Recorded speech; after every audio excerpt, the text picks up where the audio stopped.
Selamat jumpa kembali dengan saya, Catur Darmayanto, pada teknologi pengolahan gula part 9G yang akan membahas tentang pembersihan multiple effect evaporator. Seperti diketahui bahwa nira mengandung komponen bukan gula, dan pada proses penguapan atau pemanasan, komponen ini kemungkinan besar akan berubah sifat, sehingga mungkin saja terjadi keadaan jenuh atau lewat jenuh dari komponen-komponen tersebut, sehingga memungkinkan terbentuk endapan atau kotoran bukan gula yang akan menempel pada permukaan bidang pemanas. Sehingga permukaan bidang pemanas tersebut menjadi kotor dan menyebabkan proses perpindahan panas menurun. Apabila penurunan perpindahan panas sudah tidak seimbang lagi antara panas yang dilepas media pemanas dengan jumlah air yang seharusnya diuapkan, maka badan evaporator tersebut perlu dihentikan untuk dibersihkan. Tanda-tanda terjadinya penurunan kualitas penguapan dari multiple effect evaporator dapat diketahui diantaranya apabila brik nira kental keluar dari evaporator nilainya turun atau kurang kental, tidak seperti biasanya. Atau bisa juga diketahui dari besarnya distribusi tekanan atau distribusi kehampaan pada masing-masing badan yang terlihat kacau, tidak seperti biasanya.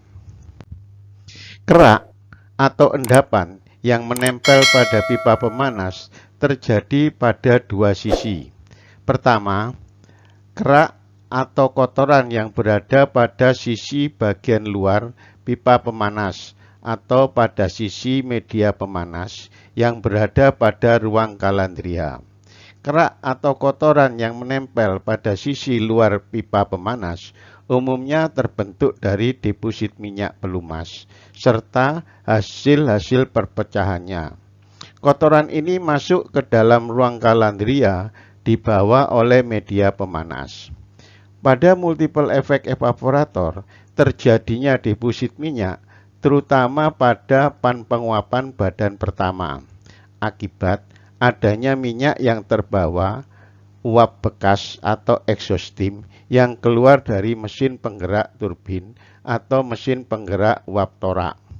Adapun sampai saat ini, metode atau cara yang praktis untuk membersihkan deposit minyak yang menempel pada dinding sisi luar pipa belum atau jarang ada. Namun untuk menghindari deposit minyak yang berwarna kecoklatan atau kehitaman atau dalam upaya mengurangi jumlah deposit minyak yang ikut media pemanas sampai pada batas tertentu, sangat disarankan untuk memasang peralatan pemisah minyak atau saringan minyak pada jalur pipa di antara uap bekas yang keluar dari mesin penggerak dengan jalur pipa media pemanas yang akan masuk badan pertama evaporator. Kedua, kerak atau kotoran atau skill yang berada pada bagian dalam pipa pemanas atau bagian pipa yang tercelup nira atau di sisi nira. Dari beberapa pengamatan, problem kerak yang terjadi pada pemanas nira atau juice heater dengan problem kerak yang terjadi pada pan penguapan sangat berbeda. Hal ini dikarenakan pada kedua peralatan tersebut pada saat operasi memiliki perbedaan suhu. Bahkan pada stasiun penguapan, pada setiap periode giling yang berbeda, terbentuknya kerak tidak dapat dipastikan sama. Kadang-kadang terjadi kerak yang berat, sedangkan pada periode yang lain mungkin tidak terjadi kerak yang berat. Hal ini karena rata-rata suhu operasi pada masing-masing periode tidak sama, sehingga berpengaruh terhadap terjadinya kerak yang menempel. Begitu juga terhadap sifat-sifat dari kerak. Dari hasil pengamatan diketahui bahwa sebagian besar kerak yang terbentuk pada sisi nira pada masing-masing badan merupakan kerak dari bahan organik atau bahan anorganik yang terkandung pada nira yang diuapkan. Oleh karena itu, dalam pelaksanaan pembersihan kerak pada sisi nira kadang-kadang juga dilakukan berbeda-beda. Beberapa hal yang terkait dengan kerak yang menempel pada sisi nira pada bagian dalam pipa. Pertama, komposisi dari hasil analisa kerak yang menempel pada pipa dalam terdiri dari beberapa komponen. Di antaranya, komponen kerak terbentuk dari garam kalsium atau garam kapur dari senyawa fosfat, sulfat, oksalat, dan karbonat. Khusus untuk senyawa oksalat, meskipun tidak ditemukan dalam nira, namun Prinsen-Gerling telah menunjukkan bahwa senyawa oksalat terjadi karena adanya oksidasi asam glikolat dalam nira pada suhu tinggi. Komponen bentuk garam ini apabila diamati dari badan pertama sampai badan akhir ternyata memiliki tebal kerak yang bervariasi. Untuk pipa kerak dari garam fosfat, tebal makin menurun dan badan pertama ke badan akhir. Sementara untuk garam sulfat, tebal kerak meningkat dari badan pertama ke badan akhir. Di samping itu, kerak garam sulfat termasuk jenis kerak yang paling sulit dibersihkan. Selanjutnya, komponen kerak berupa oksida logam dari logam magnesium, aluminium, besi, dan silikat. Kerak dari oksida logam ini pada umumnya membentuk kerak pada badan terakhir, dan dari hasil analisa, bentuk kerak oksida silikat umumnya berpori, lembut, tetapi kadang-kadang bisa berupa kerak padat dan keras. Kedua, distribusi kerak. Distribusi tebal dan tipisnya kerak yang menempel pada sisi bagian dalam pipa pemanas tergantung pada kecepatan sirkulasi atau keadaan agitasi nira dalam evaporator. Perlu diketahui, biasanya kerak terbentuk saat nira dalam kondisi stagnan dan kecepatan sirkulasi rendah, sehingga kerak akan lebih tebal pada bagian bawah pipa pemanas, di mana saat operasional keadaan nira bagian bawah relatif stagnan dibanding keadaan nira pada bagian atas, di mana nira pada bagian atas pipa berada pada kondisi aktif bergerak. Oleh karena itu, saat memeriksa hasil pembersihan pipa, jangan puas melihat bagian atas pipa yang bersih. Harus dilihat bagian bawah pipa pemanas dengan menggunakan lampu senter. Ketiga, konduktivitas termal. Terhadap konduktivitas termal telah dilakukan analisa dan hasil tes yang dilakukan terhadap kerak pada masing-masing badan evaporator telah didapat besarnya nilai konduktivitas termal rata-rata sebesar 0,3 BTU per square feet per hour per derajat Fahrenheit per feet. Pembersihan pipa pemanas sisi nira. Kerak yang terbentuk pada sisi nira relatif cepat. Oleh karena itu, masing-masing badan pan penguapan bergantian secara berkala dipaksa tidak beroperasi untuk dibersihkan. Selama beberapa hari tergantung dari hasil pembersihan kerak atau endapan yang menempel pada pipa pemanas tersebut. Pabrik gula tertentu di mana saat operasional proses pemurnian berjalan dengan sangat bagus, biasanya berdampak pada program pembersihan pan penguapannya. Bisa jadi pembersihan pan penguapan dilakukan hanya sekali dalam satu periode atau 14 hari. Tentunya hal ini akan merupakan suatu efisiensi ekonomi yang cukup besar. Pembersihan nira pada pipa pemanas dilakukan dua cara. Pertama, pembersihan mekanis. Pembersihan mekanis pada pipa pemanas sisi nira dilakukan setelah badan evaporator didinginkan terlebih dahulu. Selanjutnya, kalandria diisi dengan air sampai batas cuplit bagian atas. Adapun pembersihan sisi nira dengan cara mekanis dapat dilakukan secara manual, di mana setiap orang membersihkan pipa pemanas dengan peralatan scraper yang memiliki gagang dengan panjang kira-kira 2 meter. Pada pembersihan cara manual ini biasanya satu orang pekerja per jam, tidak banyak pipa yang dapat dibersihkan, sehingga beberapa pabrik gula dalam melaksanakan pembersihan cara mekanis menggunakan cara yang lebih efisien, yaitu pembersihan yang dilakukan dengan bantuan motor descaler listrik seperti pada gambar.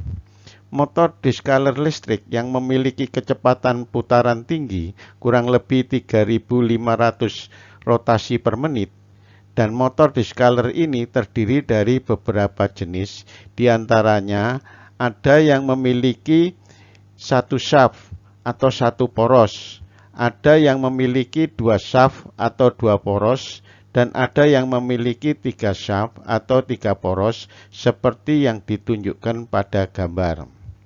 Shaft atau poros motor descaler dihubungkan dengan poros fleksibel atau fleksibel shaft seperti pada gambar, di mana fleksibel shaft ini memiliki selubung atau pelindung yang tidak ikut berputar. Adapun panjang dari fleksibel shaft yang digunakan disesuaikan dengan kebutuhan masing-masing pabrik gula. Ujung dari poros fleksibel dipasang alat pembersih dengan berbagai bentuk, tergantung dari jenis kerak yang akan dibersihkan. Bisa berbentuk tool head atau bisa juga berbentuk brush, tergantung kebijakan masing-masing pabrik. Apabila pipa pemanas sudah terlihat cukup bersih, sebaiknya pembersihan dengan descaler dihentikan karena putaran tinggi dari poros fleksibel akan memungkinkan mengkikis logam dari pipa pemanas.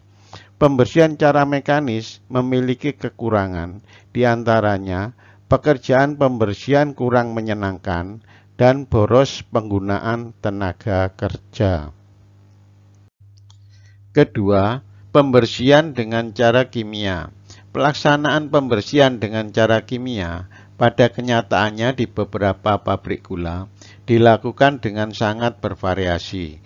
Namun secara umum, pelaksanaan pembersihan cara kimia pada badan evaporator yang akan dibersihkan, yaitu dilakukan dengan merebus larutan sodium hidroksida atau NaOH atau caustic soda, dan kadang-kadang juga dilanjutkan dengan merebus asam klorida atau HCl. Penggunaan larutan caustic soda atau NaOH dimaksudkan untuk melarutkan garam kalsium dari senyawa oksalat, sulfat, dan silikat. Sedangkan asam klorida digunakan untuk melarutkan senyawa karbonat, sulfit, dan fosfat. Namun saat ini sudah banyak perusahaan jasa pembersihan evaporator yang menggunakan produk kimia hasil temuannya yang digunakan oleh pabrik gula. Dari literatur diketahui bahwa peneliti menggunakan bahan kimia berikut besarnya konsentrasinya yang berbeda-beda. Sebagai gambaran diantaranya, pertama dari 5-Lelkil merekomendasikan untuk pembersihan cara kimia, yaitu dengan merebus caustic soda atau NaOH pada konsentrasi 30 derajat sampai 32 derajat Baume selama kurang lebih 3 jam, dan selanjutnya dilanjutkan merebus asam klorida atau HCl selama kurang lebih 1 jam. Kedua, Spengler merekomendasikan pembersihan cara kimia dengan urutan yang berlawanan dengan 5-Lelkil, yaitu terlebih dahulu merebus asam klorida atau HCl dengan konsentrasi larutan 1%. Selanjutnya dilakukan pencucian dengan air, dan setelah pencucian air dinyatakan selesai, baru merebus larutan caustic soda atau NaOH dengan konsentrasi larutan 8%. Ketiga, Honig merekomendasikan untuk mengganti asam klorida atau HCl dengan sulfamic acid yang memiliki sifat lebih mudah ditangani, kurang bersifat korosif terhadap material pipa, dan memiliki kemampuan yang sama efektifnya dengan asam klorida. Interchange system yaitu suatu sistem pengaturan pada masing-masing badan terhadap saluran distribusi, baik saluran media pemanas, nira, dan kondensat, dengan menggunakan valve atau katup yang dipasang seperti yang ditunjukkan pada gambar sketsa. Adanya sistem interchange pada operasional multiple effect memungkinkan setiap badan evaporator untuk tidak beroperasi atau off dengan tidak mengganggu operasional badan yang lain, sehingga interchange system ini sangat berguna saat dilaksanakan proses pembersihan badan evaporator. Sebagai gambaran, operasional sistem interchange dijelaskan sebagai berikut. Misalkan pabrik gula XYZ memiliki evaporator sebanyak 5 badan, sedangkan pada operasional giling stasiun penguapan pabrik gula ini menggunakan sistem quadruple effect, sehingga terdapat satu badan bergantian secara berkala tidak dioperasikan atau di-off-kan guna menjalankan proses pembersihan.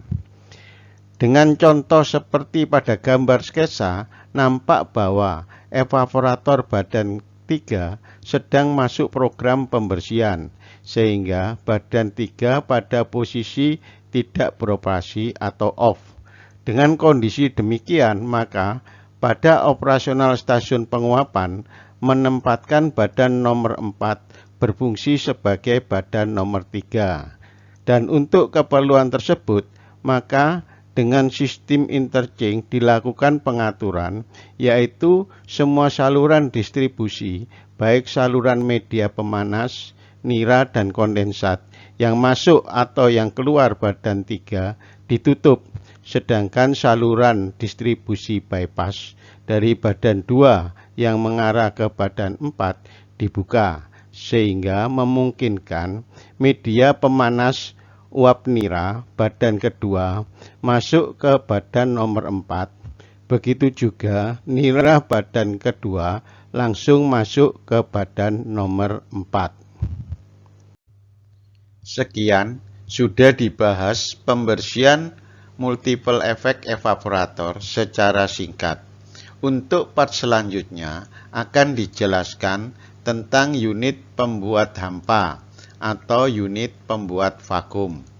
Terima kasih.